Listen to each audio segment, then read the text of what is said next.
What is up, you guys? It's your buddy Upshaw, and today I wanted to give you a quick rundown on the upcoming DLC for Star Wars Battlefront. That is Bespin, Cloud City, Lando Calrissian. Should be a pretty good time. So, we're actually getting 5 multiplayer maps set on the Cloud City of Bespin in this upcoming DLC, where we'll visit iconic locations from the movie, including the platforms, bridges, and unforgettable white hallways of the Administrator's Palace, to the dark industrial corridors of the carbon freezing chambers. Take a few steps into the Star Wars legends with a map called the Bionic Laboratories, where cybernetics and other bio-implants were manufactured. Now, I'm predicting that of these 5 multiplayer maps, we will get 2 20 versus 20 maps. And the reason I'm kind of thinking this is that obviously the smaller maps are easier for DICE to develop. We've been seeing a good amount of these smaller maps in previous releases, but we did see 2 AT-AT walkers in the DLC trailer for Bespin. So I'm thinking that we're going to be seeing some larger scale maps as well. We also saw an introduction to a new ship, a new air vehicle called the Cloud Car. Now, this will allow you to take to the skies in the new Cloud Car vehicle and journey through Cloud City and the Administrator's Palace. So that there kind of tells me those are 2 maps that we'll be able to use these air vehicles on. Normally when we can use air vehicles on a map, we can also play it with Supremacy or Walker Assault. So we'll have one for Cloud City, and we'll also have a 20 versus 20 map for the Administrator's Palace. I'm pretty stoked about this. The Cloud Cars are going to be capable of blaster fire. They look like they're going to be pretty maneuverable. I want to see, maybe we'll be able to stack these up against either TIE Fighters or TIE Interceptors, or maybe they'll be going up against X-Wings and A-Wings. Who really knows? But we'll also be getting 2 new heroes as well, a Smuggler and a Bounty Hunter. We'll be getting the legendary Smuggler, Lando Calrissian, on the Rebel side, and on the Imperial side, we'll be getting the cold-blooded Bounty Hunter, Dengar. And I'm pretty stoked for both of these characters. Dengar's a bit of a badass, although he's rather underreported in the Star Wars universe. And Lando, well, it's freaking Lando Calrissian. Guy is iconic. I'm stoked to play as him. We'll also be getting a new game mode called Sabotage. And for this game mode, it's described as the Empire has deployed several tractor beams on the surface of Cloud City that prevents rebel ships from escaping the planet. In order to power the tractor beams, the Empire makes use of Tabana gas generators that drop from the Tabana gas native to Bespin. Now, I assume we're going to need to be sabotaging these Tabana gas generators. Maybe it'll be like a rush mode from Battlefield 4, or maybe even like an obliteration style mode where we've got to take this bomb and plant it on maybe a number of generators.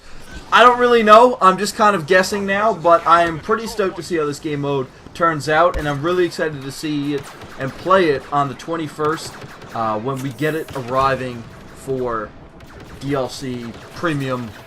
What is it called? Season Pass? Yeah, Season Pass owners, which I am. We'll also be getting the X8 Night Sniper, which, although Sniper is in the name, it's actually a blaster pistol. I don't know how much sense that makes, but it's got decent damage, cooling power, and range.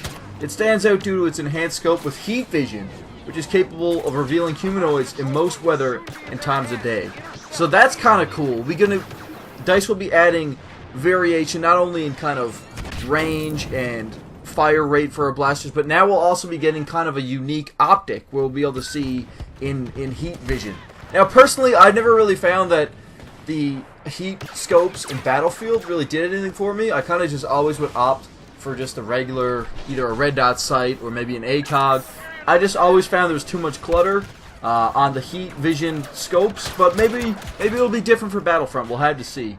We'll also be getting the EE4 blaster. Now, the EE4 was constructed with a short and stubby barrel to allow it to fire more effectively at a closer range with spread shots. Despite the reduction in accuracy at range, the weapon makes up for it with a greater range of fire. So this sounds like it's going to be more of an SMG that just absolutely wastes blaster fire in a very close range. I'm excited to play this one as well. I feel like it could be having a very specific close quarters combat role and an absolute potato range. We'll have to see.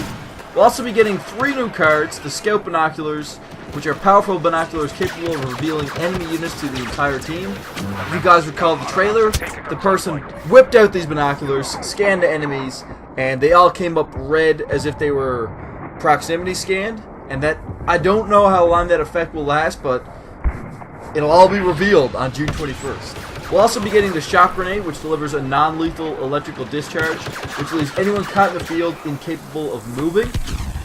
And last but not least, a new star card, which is called Disruption, which localized disruption wave that knocks out enemy blasters, turrets, and droids.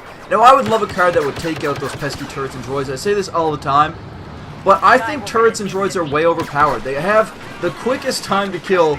Honestly, going up against a turret is way worse than going up against an actual player with regards to being a threat for dying. Now, turrets are they're not motionary. They stay in the one spot, so once you know where they are, they're easy to avoid, but my god, the amount of times I jetpack around a corner and get absolutely lit by a turret is infuriating, and something to counter these would be great. Now, the one thing about this Disruption Star card that has me slightly worried is the fact that it also knocks out enemy blasters. That could be OP, because once your blaster is gone, and you have say you have a star card set up that doesn't have any actual anti-infantry equipment. Say you're running around with the jetpack and the new scout binoculars, and now all of a sudden you've been disrupted and you don't have a blaster. What do? Melee somebody? I feel like the disruption, depending on the range of it, could be incredibly overpowered. Who knows what it's going to be like in the full release of the DLC, but I can kind of see how this could be OP. Now, I hope you guys enjoyed the video. I'm really excited for Bespin. I will be streaming it and uploading more gameplay videos of it during the next week. So I will catch you guys over at my Twitch stream for that. I hope you guys enjoyed the video. If you did, you can leave a like and a comment down below and subscribe for more Star Wars and overall gaming content. Catch you in the next one, folks. Peace.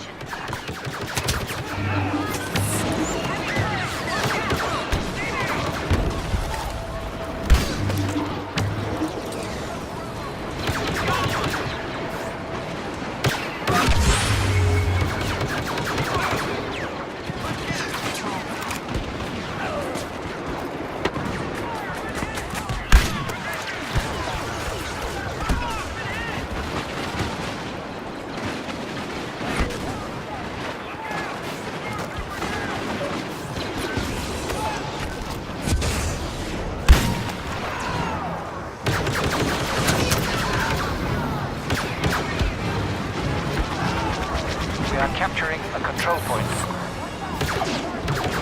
We now have the support of Lord Vader.